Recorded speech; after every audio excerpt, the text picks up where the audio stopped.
I'm sure many of you have seen this in your chemistry lab, right? You take a light blue solution of a copper salt, you add a little bit of ammonia, and poof, suddenly it turns into this gorgeous, deep royal blue color.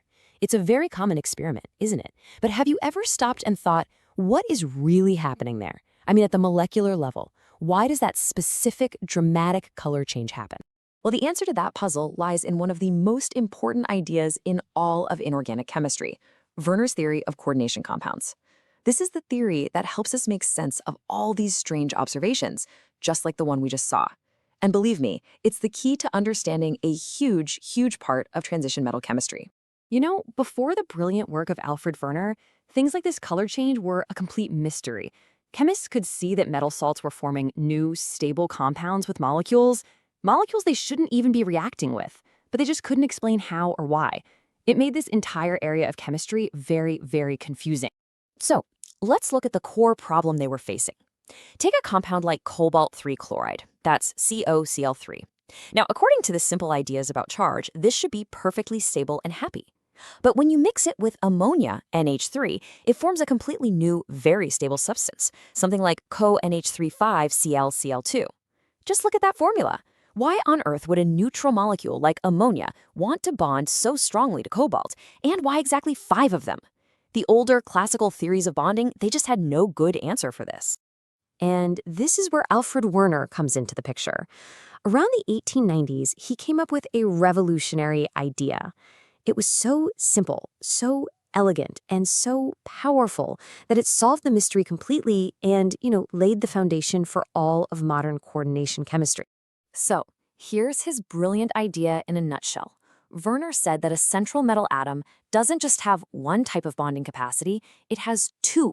This single idea changed everything. So what are these 2 types of bonding? Let's take a look. Okay, so on the left, we have the primary valence.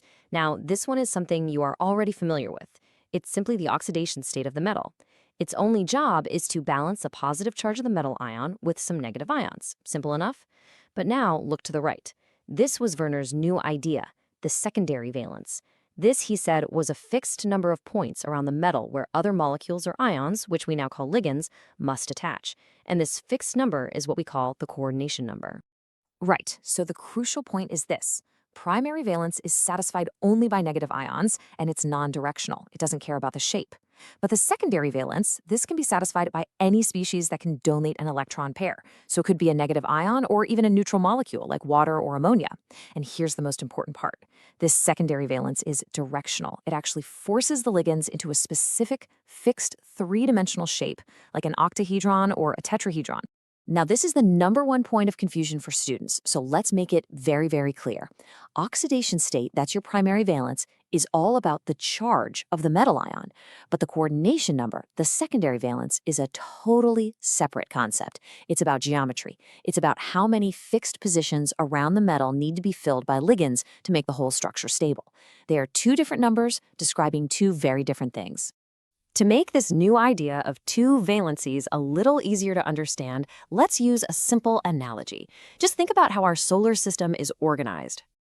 I want you to imagine a tiny, tiny solar system with a sun in the middle and planets orbiting it in fixed paths. That's basically what a coordination compound is like at the molecular level.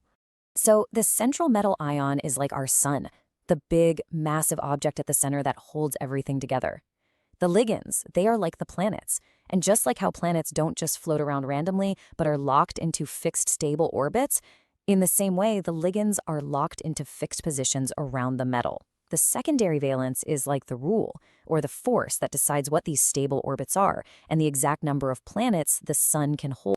This one powerful idea completely revolutionized chemistry. Suddenly, it all made sense. It explained why these strange compounds have fixed formulas, fixed shapes, and their own unique properties. It turned a confusing mess of observations into a structured, predictable science. And for this incredible breakthrough, Alfred Werner was awarded the Nobel Prize. All right, so we have the theory. Now let's try to build a very clear mental picture of what is actually happening at the molecular level when one of these coordination compounds is forming. So, picture a central metal ion just floating in a solution. It's positively charged and it has empty orbitals. You can think of these like open hands, ready to accept something.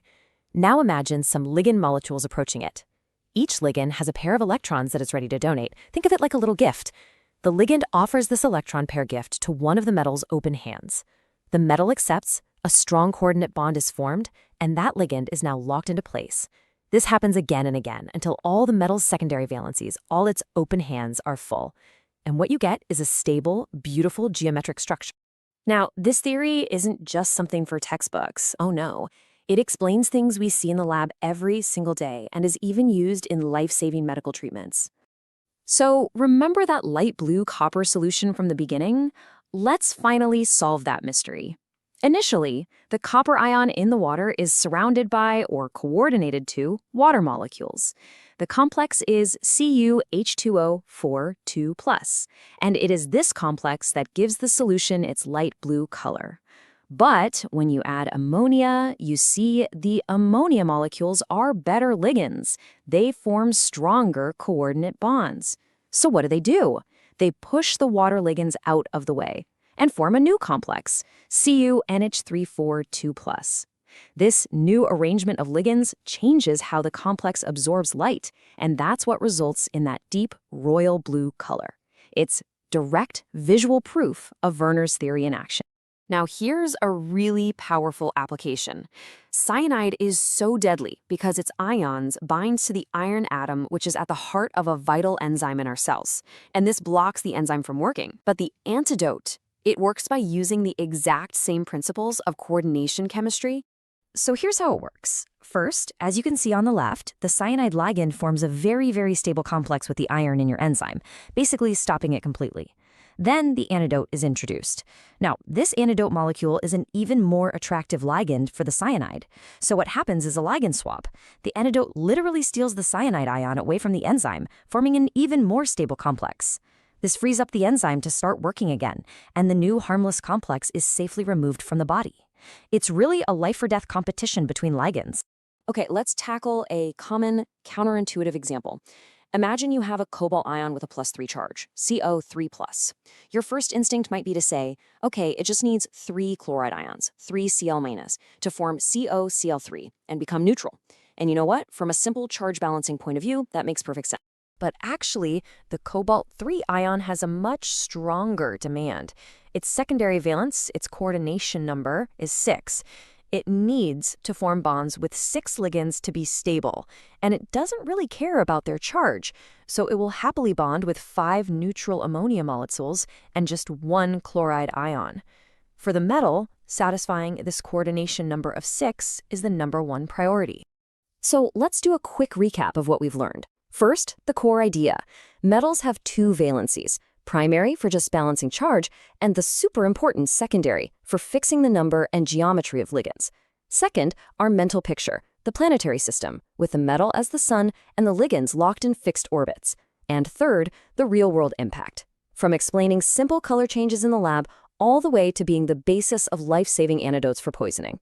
So if you can just keep these 3 things in your mind, the core idea of 2 valencies, that planetary system analogy, and one real-world example like our copper solution, I promise you'll find that this whole topic of coordination compounds becomes much, much lighter for your exams. You will have the confidence to tackle any question that comes your way.